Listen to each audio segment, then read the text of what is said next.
कैसे हैं आप सभी लोग? आप सभी का कैरियर टीवी में हार्दिक स्वागत है। संविधान की सीरीज में आज हमारा टॉपिक है भारतीय नागरिकता अधिनियम 1955। कल हमने पढ़ा था नागरिकता से संबंधित भाग 2।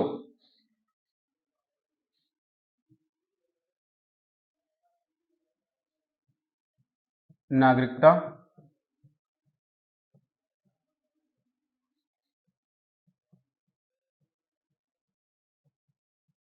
संबंधी प्रावधान, नागरिकता संबंधी प्रावधान। संविधान लागू होने से पूर्व, संविधान लागू होने से पूर्व, संविधान लागू होने से पूर्व, संविधान लागू होने से पूर्व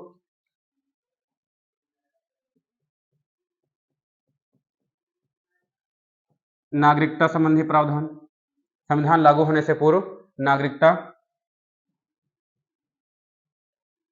प्राप्त करने के प्रावधान, प्राप्त करने के प्रावधान। संविधान लागू होने के बाद, संविधान लागू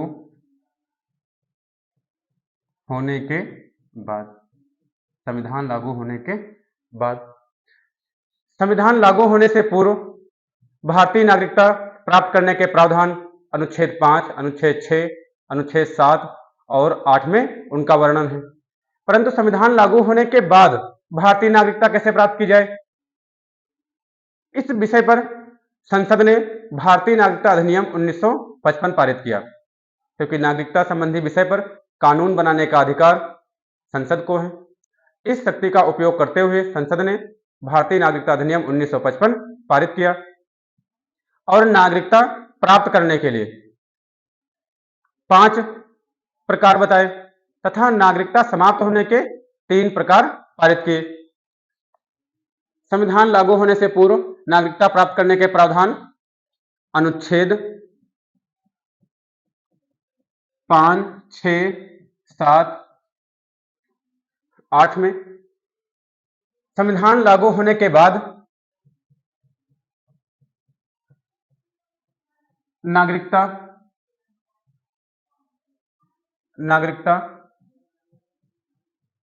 प्राप्त करने के प्रावधान, प्राप्त करने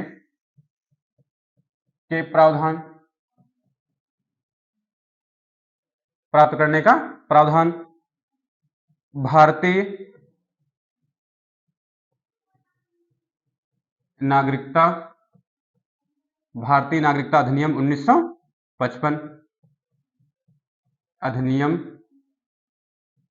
1955 के द्वारा, 1955 के द्वारा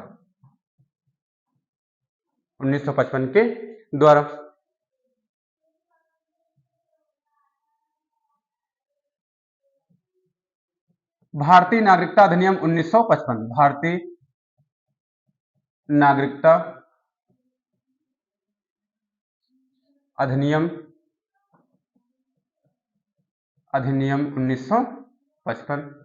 1955।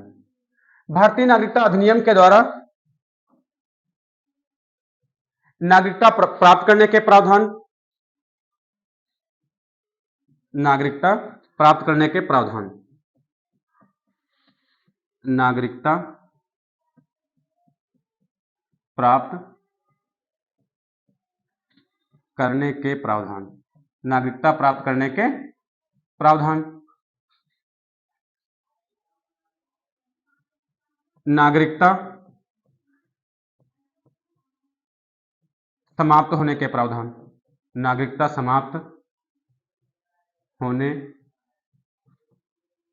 के प्रावधान, समाप्त होने के प्रावधान।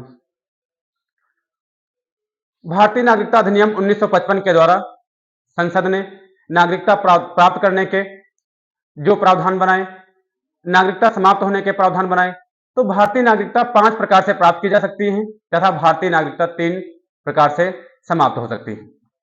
तो प्राप्त नागरिकता प्राप्त करने के प्रावधान पांच प्रकार से, पांच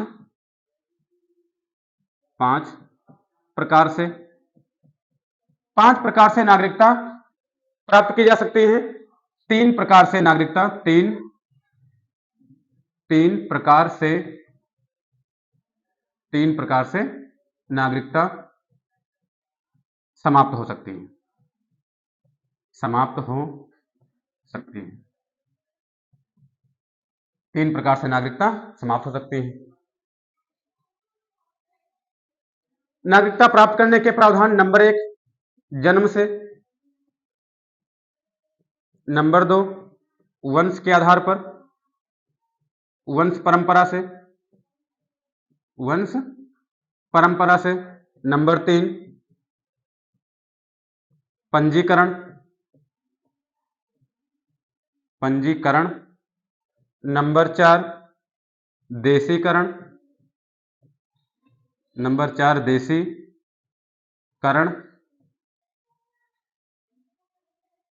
नंबर 5 भूमि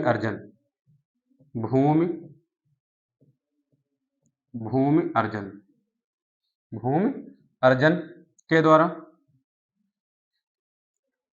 तीन प्रकार से नागरिकता तीन प्रकार से समाप्त हो सकती है। नंबर 1 त्याग करने पर, नागरिकता त्याग करने पर। नंबर 2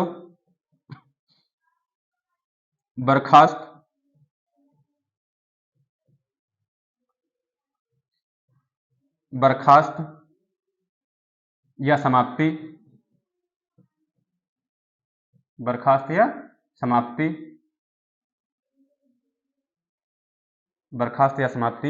नंबर 3 बर्खास्त या समाप्ति, नंबर 3 वंचन।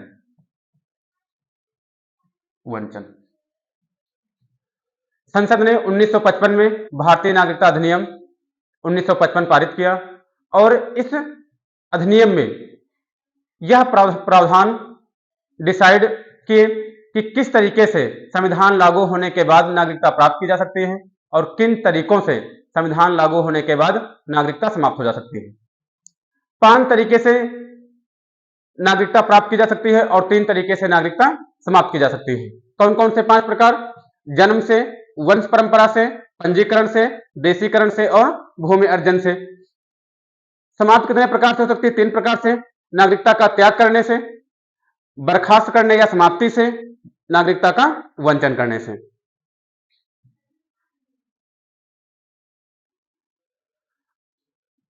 भारतीय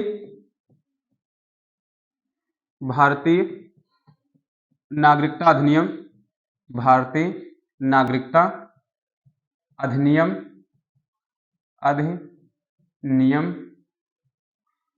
में अब तक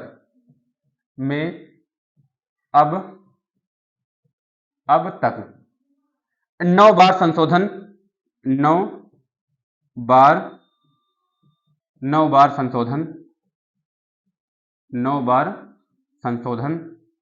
किया जा चुका है। 9 बार संशोधन किया जा चुका है। 9 बार संशोधन किया जा चुका है। संसद ने भारतीय नागरिकता अधिनियम 1955 में अब तक 9 बार संशोधन किया है। समय समय पर इस अधिनियम में प्रावधान बदले गए हैं।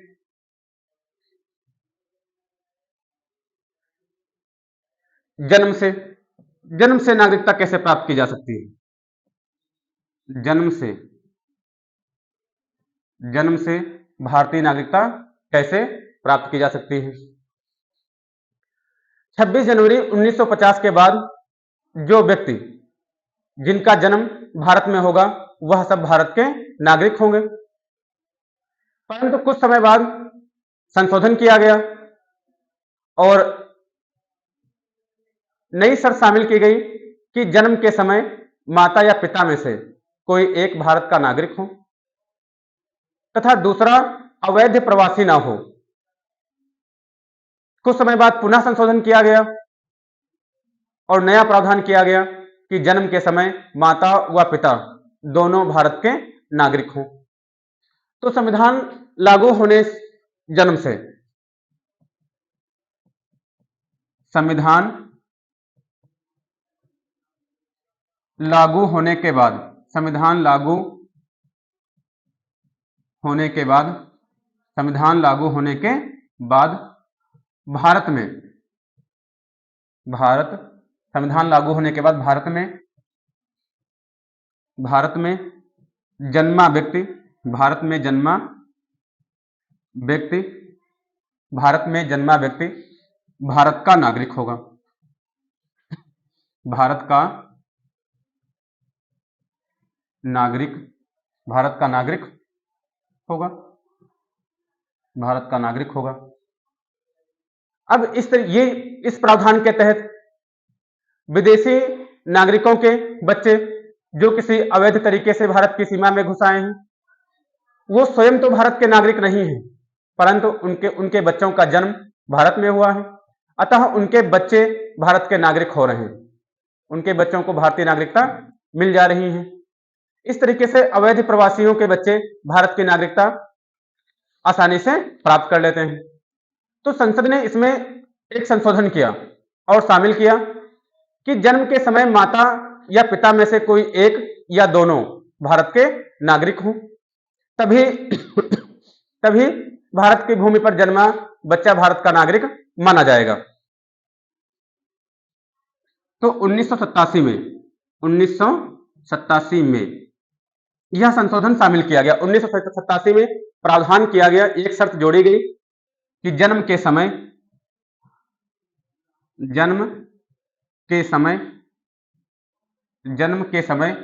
माता या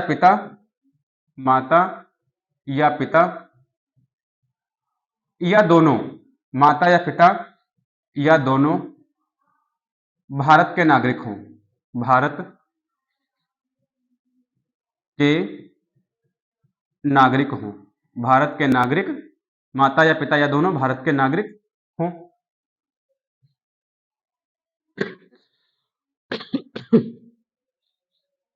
परंतु इस प्रावधान का भी अवैध प्रवासी जो भारतीय सीमा के अंदर अवैध तरीके से घुस आए हैं, उन्होंने यहां पर धन के लालच में यहां की महिलाओं से शादी कर ली। अब वह स्वयं पिता स्वयं तो यहां के अवैध प्रवासी हैं, परंतु अब उनके बच्चों को उनकी माता की नागरिकता के आधार पर उन्हें नागरिकता मिल रही है। अब पिता अवैध प्रवासी हैं, परंतु माता भारत की नागरिक हैं, इसलिए अब उनके बच्चों को यहां की नागरिकता मिल रही है। तो संसद ने फिर से संशोधन किया और एक इसमें नई शर्त जोड़ी कि यदि जन्म के समय माता और पिता दोनों भारत के नागरिक हैं, तभी उनके बच्चों को भारत की नागरिकता प्राप्त होगी।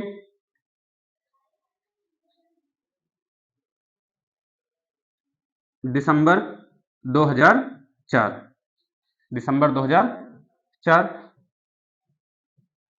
जन्म के समय माता पिता दोनों भारत के नागरिक हों, दोनों भारत के नागरिक हों, दोनों भारत के नागरिक हों।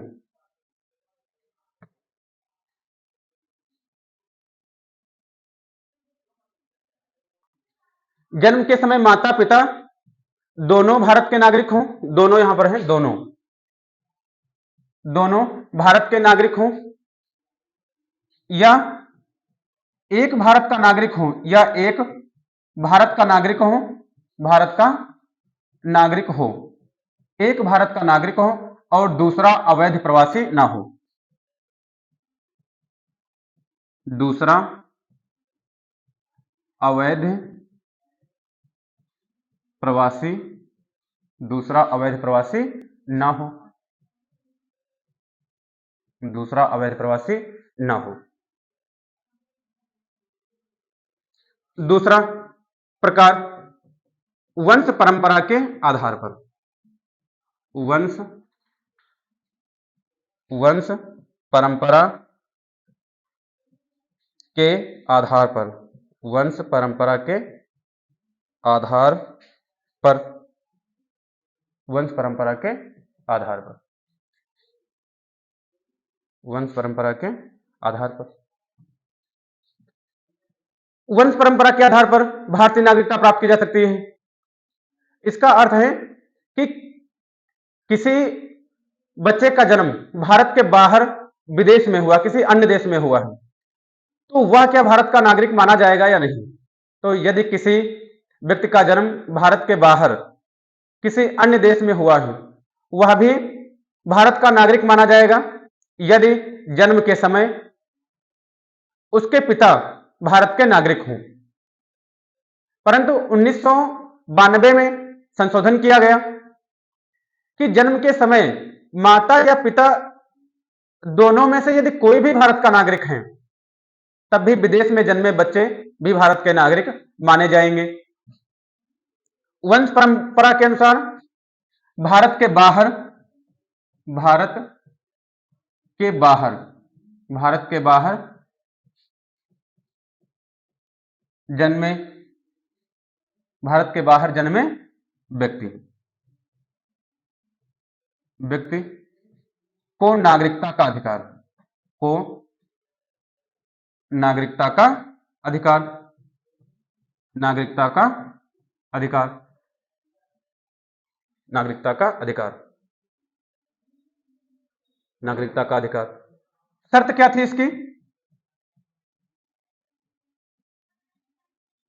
जन्म के समय, शर्त थी जन्म के समय पिता भारत का नागरिक हो, पिता भारत का नागरिक हो, पिता भारत का नागरिक हो। परंतु 1992 में संशोधन किया गया। 1992 संशोधन के द्वारा, 1992 संशोधन के द्वारा, संशोधन के द्वारा प्रावधान, संशोधन के द्वारा प्रावधान, प्रावधान किया गया कि माता या पिता, माता या पिता, माता या पिता कोई भारत का नागरिक हो, कोई भारत का, माता या पिता कोई भारत का नागरिक हो, कोई भारत का नागरिक हो, कोई भारत का नागरिक हो। 2004 एक संशोधन 1992 में किया गया, एक संशोधन इसी में 2004 में किया गया, 2004 में, कि विदेश में जन्मे बच्चे, विदेश में जन्मे, विदेश में जन्मे बच्चे, विदेश में जन्मे बच्चे का 1 वर्ष के भीतर, 1 वर्ष के भीतर, 1 वर्ष के भीतर भारतीय दूतावास में, भारतीय दूतावास में पंजीकरण कराना आवश्यक, पंजीकरण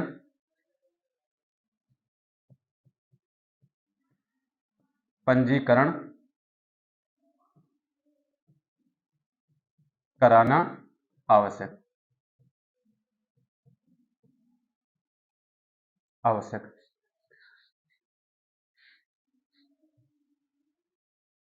अब देखिए, पहला आधार क्या था कि यदि किसी का जन्म भारत की भूमि पर हुआ है, पहला आधार था कि जन्म से, संविधान लागू होने के बाद भारत की भूमि, संविधान लागू होने के बाद भारत में जन्मा व्यक्ति भारत का नागरिक होगा। 1987 में संशोधन किया गया, तो यहां पर है कि भारत की भूमि पर जन्मा व्यक्ति भारत का नागरिक होगा। परंतु दूसरे वाले में है, वंश वाले में है कि भारत की भूमि के बाहर जन्मा बच्चा भी भारत का नागरिक होगा। प्रारंभ में तो प्रावधान था कि पिता जन्म के समय भारत के नागरिक हों, परंतु संशोधन किया गया 92 में और नई शर्त जोड़ी गई कि जन्म के समय माता या पिता में से कोई भी भारत का नागरिक हो। नंबर 3,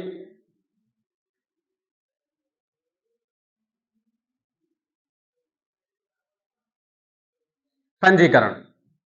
नंबर 3 पंजीकरण। नंबर 3 पंजीकरण। पंजीकरण। नंबर 3 पंजीकरण। देखिए, आजादी से पूर्व भारत में उद्योगों की हालत अच्छी नहीं थी। कुछ लोग भारत से बाहर कार्य करने के लिए चले गए।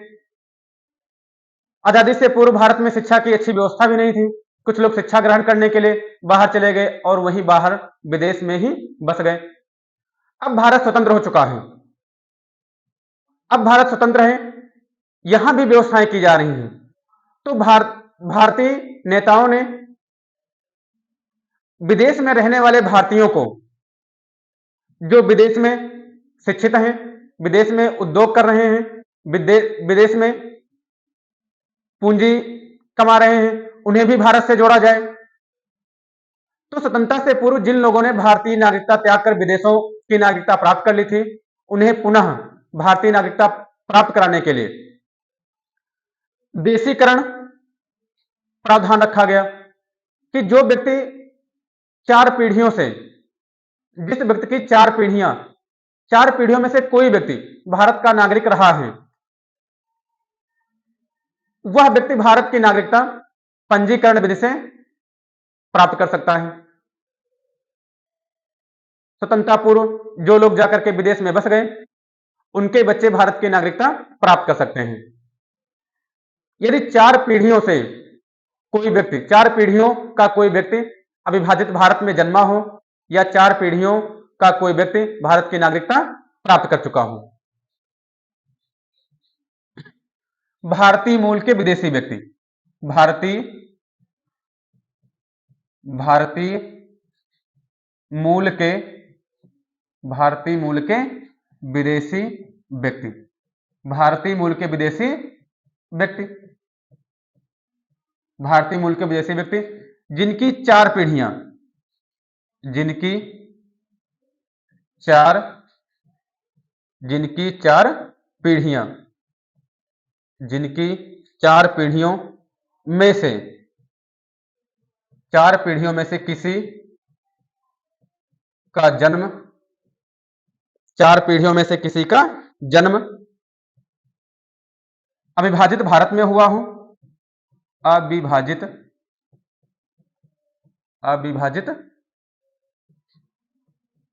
भारत में हुआ हो,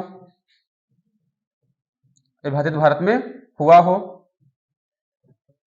या वो भारत के नागरिक रह चुके हैं, या वो भारत के नागरिक रह चुके हैं, या वो भारत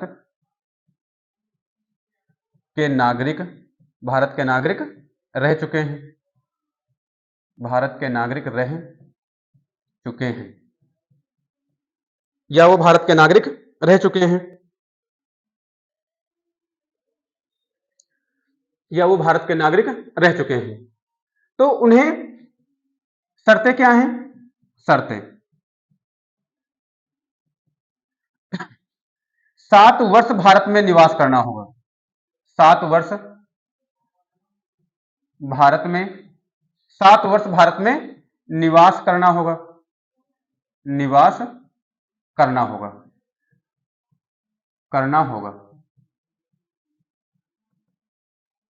उन्हें रजिस्ट्रेशन कराने से पहले भारत में 7 वर्ष रहना होगा, जिसमें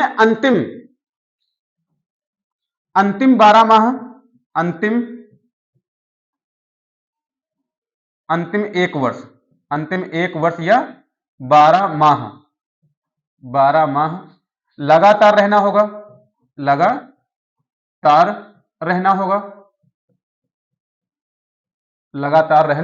होगा। अंतिम वर्ष या 12 माह लगातार रहना होगा, परंतु जो 6 साल बचे, 1 साल तो लगातार रहना है, परंतु अब जो 6 साल बचे हैं, 6 वर्ष, ये जो 6 वर्ष बचे, इन 6 वर्षों को 8 वर्ष में रहा हो, मतलब 6 वर्ष के बराबर दिन, 6 वर्ष के बराबर दिन 8 वर्षों में वह उसने यहां भारत में बिताया हो। तो 6 वर्ष, 8 वर्षों के भीतर, 8 वर्षों के भीतर रहा हूं, 8 वर्षों में, 8 वर्षों में 6 वर्ष भारत में रहा हूं, 8 वर्षों में 6 वर्ष, अंतिम 8 वर्षों में, अंतिम 8 वर्षों में 6 वर्ष भारत में रहा हूं, भारत में रहा हूं। पंजीकरण के द्वारा नागरिकता तब प्राप्त होगी जब व्यक्ति 7 वर्ष भारत में रहा हो। तो जो लास्ट वाला 7वां वर्ष है, 7वां वर्ष, उसमें 365 दिन लगातार भारत में रहा हो, परंतु जो 6 वर्ष बचे, उन 6 वर्षों को पिछले 8 वर्षों में 6 वर्ष भारत में उसने बिताया हो, तब वह आवेदन करेगा और आवेदन करने के उपरांत उसे भारत की नागरिकता पंजीकरण प्रावधान से प्राप्त होगी। अंतिम 8 वर्षों में 6 वर्ष भारत में, उसके तदुपरांत आवेदन, तदुपरांत आवेदन द्वारा, तदुपरांत आवेदन द्वारा, तदुपरांत आवेदन द्वारा, तदुपरांत आवेदन द्वारा यदि किसी विदेशी महिला ने भारतीय पुरुष से शादी कर ली, या कोई भारतीय पुरुष या कोई विदेशी पुरुष भारतीय महिला से शादी कर लेता है, तो वह भी भारत की नागरिकता पाने का अधिकारी होगा यदि वह भारत में 7 वर्ष रहा हो। भारतीय नागरिक से, लिख लीजिए, भारतीय नागरिक से शादी करने के उपरांत, भारतीय नागरिक से शादी करने के उपरांत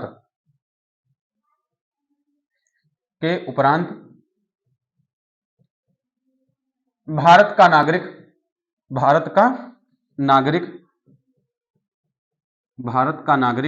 बन सकता है, भारत का नागरिक बन सकता है। शर्तें वही हैं कि 7 वर्ष निवास करना होगा,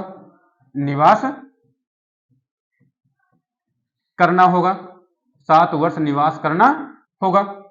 इन 7 वर्षों में 1 वर्ष लगातार, 1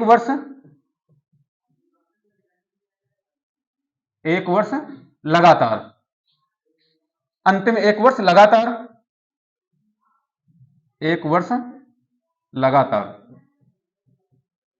लगातार, कौन सा वर्ष? अंतिम वर्ष लगातार, यानी 7वां साल लगातार भारत में रहना है। अब जो 6 वर्ष बाकी हुए बचे, 6 वर्ष इधर बचे, 6 वर्ष अंतिम 8 वर्षों में रहा हूं, अंतिम 8 वर्षों में 6 वर्ष रहा हूं, अंतिम 8 वर्षों में 6 वर्ष भारत में रहा हूं। तदुपरांत आवेदन के बाद, तदुपरांत आवेदन के बाद, तदुपरांत आवेदन के बाद अगला है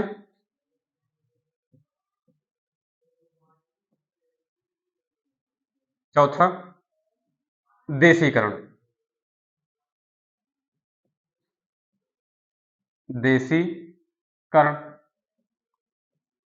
देशीकरण जैसे देखो कि जैसे इस वाले प्रावधान में था पंजीकरण में, तो पंजीकरण में था कि भारतीय मूल के विदेशी व्यक्ति, भारतीय मूल के विदेशी, तो जो भारतीय मूल के विदेशी होंगे उन्हें पंजीकरण के द्वारा मिलेगा, परंतु जो विदेशी ही हैं उनकी 4 पीढ़ियों से या उनकी पिछली पीढ़ियों से भारत से कोई वास्ता नहीं है, वह भी भारत के नागरिक बन सकते हैं। बशर्ते हुए भारत में अवैध प्रवासी ना हो, भारत में अवैध तरीके से ना घुसे हों, या भारत में उनका जो समय सीमा के लिए जो दस्तावेज हैं उन दस्तावेजों की समय सीमा समाप्त ना हुई हो। तो पंजीकरण में भारतीय मूल के विदेशी व्यक्ति भारतीय नागरिकता प्राप्त कर सकते हैं, परंतु देशीकरण में विदेशी व्यक्ति भारतीय नागरिकता प्राप्त कर सकते हैं। पंजीकरण में भारतीय जो व्यक्ति होंगे वह 7 वर्ष भारत में निवास करेंगे, विदेशी व्यक्ति जो हैं वह भारत में देशीकरण देशीयकरण देशीकरण विदेशी विदेशी मूल के विदेशी मूल के विदेशी मूल के व्यक्ति को भारतीय नागरिकता प्राप्त करने का प्रावधान प्राप्त करने का प्रावधान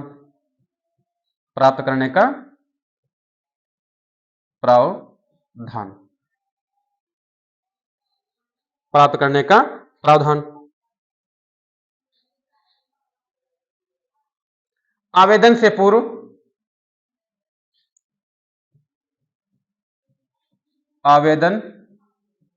पूर्व पहली शर्त है कि आवेदन से पूर्व लगातार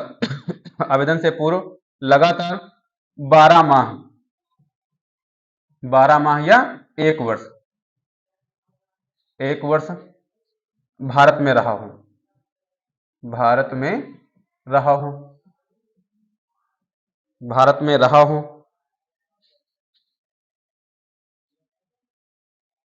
में रहा हूं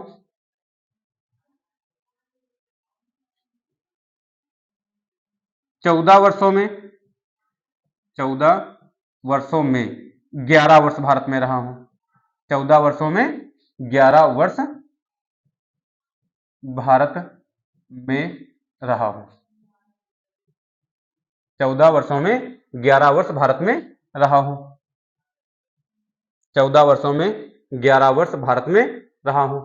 तो देखिए वहां था पंजीकरण में भारतीय मूल के व्यक्तियों को भारत में 7 वर्ष रहना होगा, परंतु देशीकरण में विदेशियों को भारत में 12 वर्ष रहना होगा, जिसमें 1 वर्ष लगातार रहना होगा, और जो 12 में से 1 वर्ष लगातार, परंतु जो 11 वर्ष बचे उन 11 वर्षों को 14 वर्षों में पूरा करना है। अंतिम 14 वर्षों में, यहां पे अंतिम ये नहीं कि अंतिम 14 वर्षों में, अंतिम 14 वर्षों में। दूसरी शर्त, देशीकरण के द्वारा उन्हीं विदेशियों को नागरिकता प्राप्त की जा सकती है जिस देश में भारतीयों को नागरिकता देशीकरण के द्वारा दी जाती है। यानी जो देश हमारे लोगों को देशीकरण के द्वारा नागरिकता देता है, हम उसी देश के नागरिकों को देशीकरण के द्वारा नागरिकता प्रदान कर सकेंगे। जिन देशों में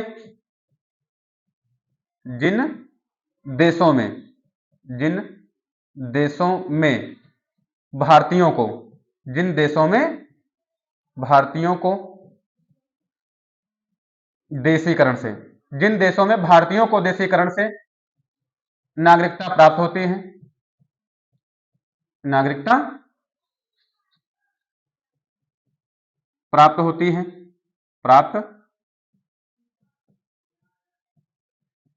है, उन्हें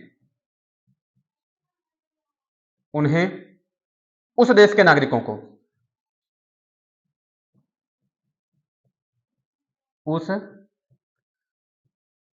के नागरिकों को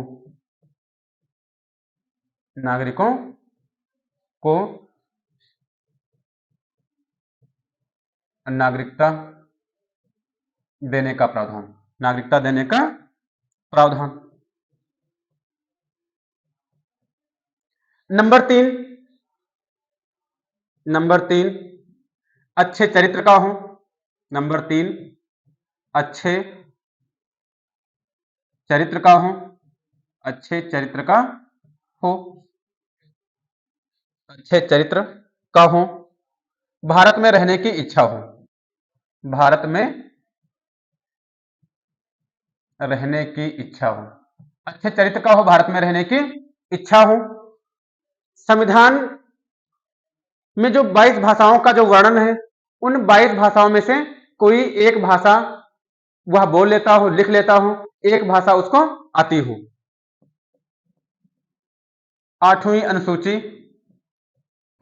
8वीं अनुसूची में वर्णित, 8वीं अनुसूची में वर्णित, 8वीं अनुसूची में वर्णित 22 भाषाओं में से, 22 भाषाओं में से एक भाषा का ज्ञान हो। एक भाषा का ज्ञान हो। संविधान की निष्ठा की शपथ, संविधान की निष्ठा की शपथ, संविधान की निष्ठा की शपथ उसने ली हो। संविधान की निष्ठा की शपथ ली हो।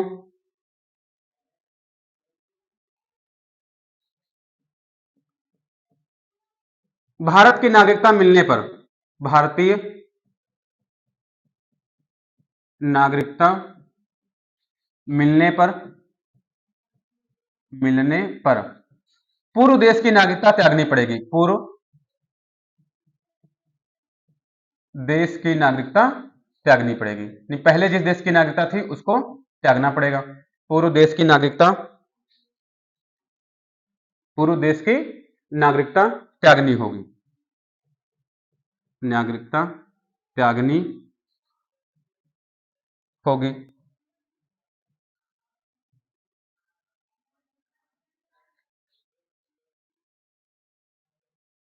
नोट में लिख लीजिए एक, जिस व्यक्ति ने विज्ञान में, कला के क्षेत्र में, साहित्य में, खेल में या अंतरराष्ट्रीय स्तर पर मानव समाज को बेहतर विकल्प देने में, बेहतर सुविधाएं देने में उसने उन्नत कार्य किया है, तो भारत सरकार देशीकरण के कुछ प्रावधानों में उस व्यक्ति को छूट दे सकती है। जैसे कोई व्यक्ति जिसने अंतरराष्ट्रीय स्तर पर बहुत अच्छा कार्य किया है, बहुत ही अच्छी छवि वाला व्यक्ति है, जिसने मानवता से संबंधित कार्य किए हैं, मानव समाज की उन्नति के लिए कार्य किए हैं, चाहे वो विज्ञान के क्षेत्र में हो, कला के क्षेत्र में हो, साहित्य के क्षेत्र में हो, तो उस व्यक्ति,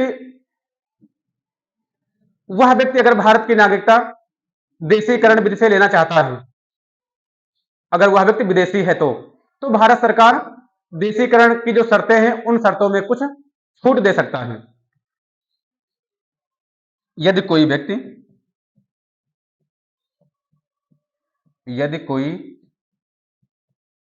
विदेशी,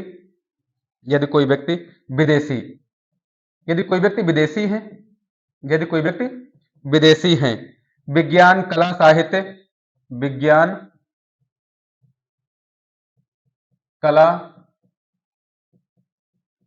साहित्य, विज्ञान, कला, साहित्य, दर्शन, विज्ञान, कला, साहित्य, दर्शन, विश्व शांति, मानव प्रगति, विश्व शांति, मानव प्रगति,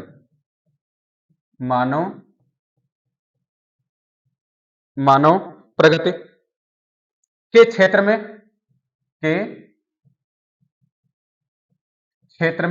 उन्नत कार्य किया है, उन्नत कार्य किया है, तो भारत सरकार देशीकरण की शर्तों में छूट दे सकती है। देशीकरण की शर्तों में छूट दे सकती है, देशीकरण की शर्तों में कुछ छूट दे सकती है। अगला है क्षेत्र अर्जन द्वारा, नंबर 5। पांचवा है क्षेत्र अर्जन द्वारा। क्षेत्र अर्जन द्वारा, क्षेत्र अर्जन द्वारा। अगला है क्षेत्र अर्जन द्वारा। यदि हम किसी क्षेत्र को संधि के द्वारा, युद्ध के द्वारा या किसी अंतरराष्ट्रीय समझौते के द्वारा अधिग्रहण करते हैं, किसी क्षेत्र को भारत में सम्मिलित करते हैं, तो उस क्षेत्र में जो लोग रह रहे हैं वह भी भारतीय नागरिक होंगे। तो क्षेत्र अर्जन द्वारा यदि कोई क्षेत्र संधि, समझौते, संधि युद्ध,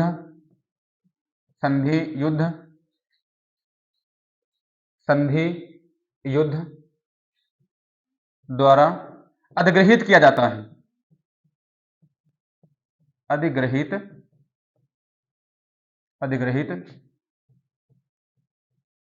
किया जाता है, अधिग्रहित किया जाता है, तो उस क्षेत्र के व्यक्ति भी भारत के नागरिक होंगे। तो उस क्षेत्र के व्यक्ति भी भारत के नागरिक होंगे, भारत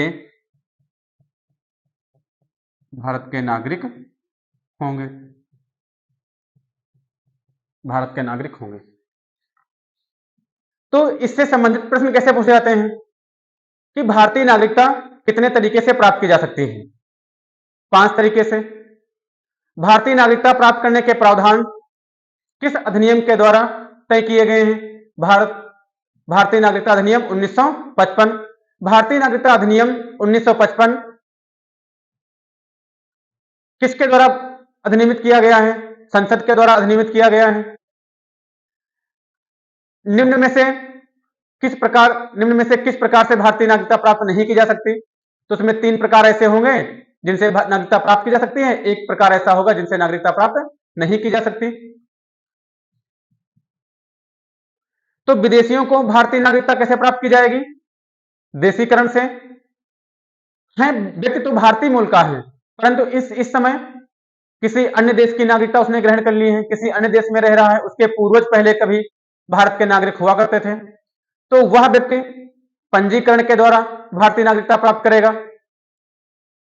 भारत की भूमि के बाहर अमेरिका में, इंग्लैंड में, ऑस्ट्रेलिया में यदि किसी का जन्म हुआ तो वह भी व्यक्ति भारत का नागरिक होगा, परंतु उसके माता या पिता में से कोई भारत का नागरिक हो। भारत की भूमि पर जन्मा हर बच्चा भारत का नागरिक होगा यदि जन्म के समय उसके माता या पिता दोनों भारत के नागरिक हैं, या माता या पिता में से कोई एक भारत का नागरिक है परंतु दूसरा अवैध प्रवासी नहीं है।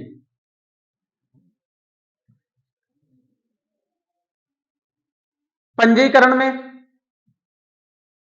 में भारत में 7 वर्ष रहना होगा, 1 वर्ष लगातार, और जो 6 वर्ष बचे उन 6 वर्षों को 8 वर्ष में पूरा करना होगा। देशीकरण में भारत में 12 वर्ष रहना होगा, 1 वर्ष लगातार और 11 वर्ष अंतिम 14 वर्षों में रहना होगा। अब अगला टॉपिक है नागरिकता समाप्ति के प्रावधान। नागरिकता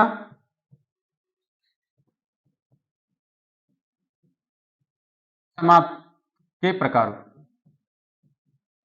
तो 3 प्रकार से भारतीय नागरिकता समाप्त होगी। कितने प्रकार से? 3 प्रकार से भारतीय नागरिकता समाप्त होगी और 5 प्रकार से भारतीय नागरिकता प्राप्त होती है। नंबर 1, स्वेच्छा से त्याग। नंबर 1, स्वेच्छा से त्याग। नंबर 2, बर्खास्तगी।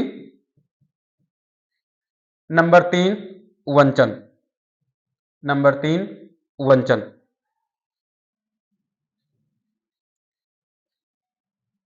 कोई व्यक्ति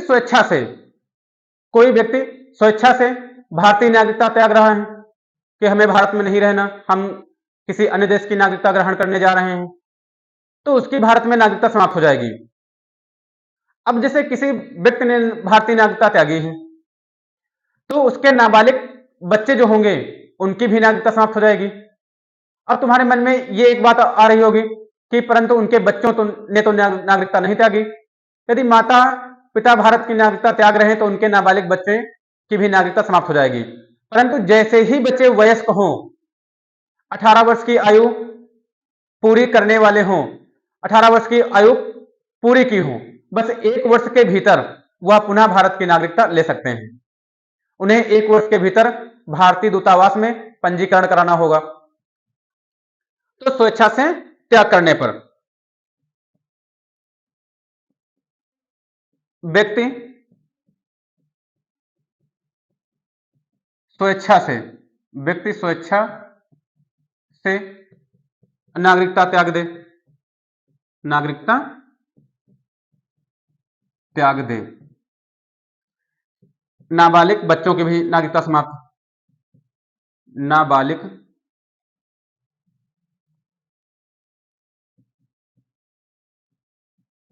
नाबालिग बच्चों की भी नागरिकता समाप्त।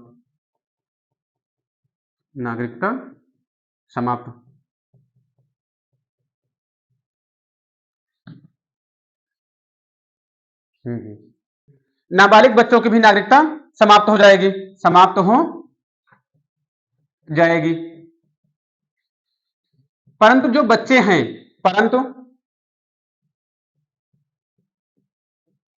वयस्क होने के बाद 1 वर्ष के भीतर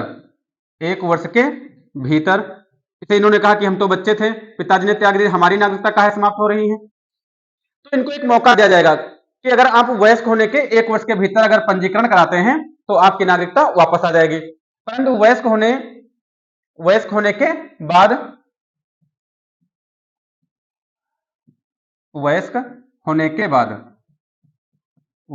के बाद 1 वर्ष के भीतर पंजीकरण कराना होगा,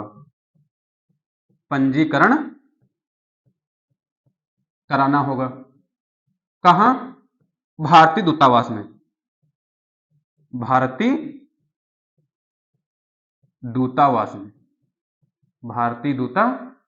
में। दूसरा था बर्खास्तगी या समाप्ति। तो दूसरा जो प्रकार है बर्खास्तगी,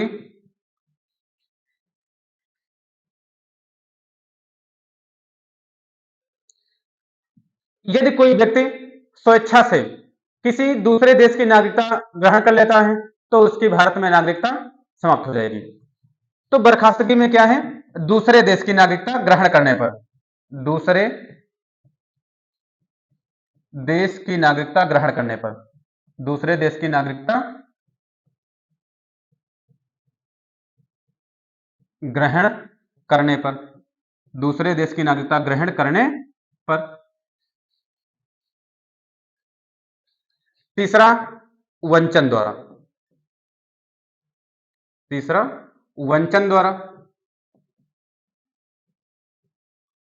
वंचन द्वारा बिना सूचना के लगातार 7 वर्ष भारत के बाहर रहना, बिना सूचना के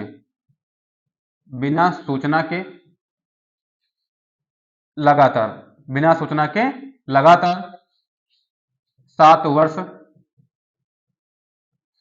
भारत के बाहर रहने पर, भारत के बाहर रहने पर नागरिकता छीन ली जाएगी। देखो, इसमें नागरिकता समाप्त हो जाएगी, इसमें नागरिकता आप स्वयं त्याग रहे हैं, इसमें नागरिकता समाप्त हो जाएगी, परंतु इसमें सरकार द्वारा आपकी नागरिकता छीनी जाएगी। इसमें आप त्याग रहे हैं, इसमें सरकार द्वारा छीनी जाएगी।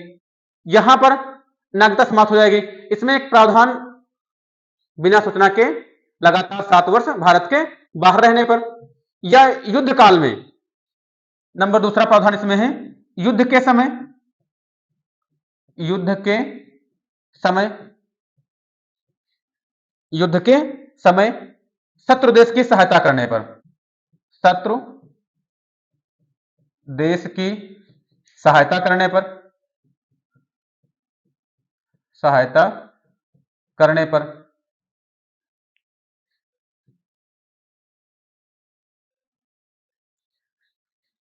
अगला इसी में प्रावधान है कि यदि आपने, यदि फर्जी दस्तावेजों से, फर्जी दस्तावेजों, फर्जी दस्तावेजों, सूचनाओं से, सूचनाओं से नागरिकता प्राप्त की है, फर्जी दस्तावेजों, सूचनाओं से नागरिकता प्राप्त की है, नागरिकता प्राप्त की है, नागरिकता प्राप्त की है, तब भी भारत सरकार आपकी नागरिकता छीन लेगी। संविधान का अनादर, संविधान का अनादर, संविधान का अनादर। और पांचवा है यदि आपने पंजीकरण से या देशीकरण से नागरिकता प्राप्त की है, नागरिकता प्राप्त करने, नागरिकता प्राप्त करने के 5 वर्ष में, 5 वर्ष के भीतर, 5 वर्ष के भीतर यदि आपने पंजीकरण या देशीकरण के द्वारा नागरिकता प्राप्त की है, परंतु नागरिकता प्राप्त हुई और उसके आगे 5 वर्षों में आपको किसी अन्य देश में 2 वर्ष की सजा हो गई, नागरिकता प्राप्त करने के 5 वर्ष के भीतर अन्य देश द्वारा, अन्य देश में 2 वर्ष की सजा, 2 वर्ष की सजा होने पर, 2 वर्ष की सजा होने पर, की सजा होने पर। आज की क्लास में इतना ही। जय हिंद।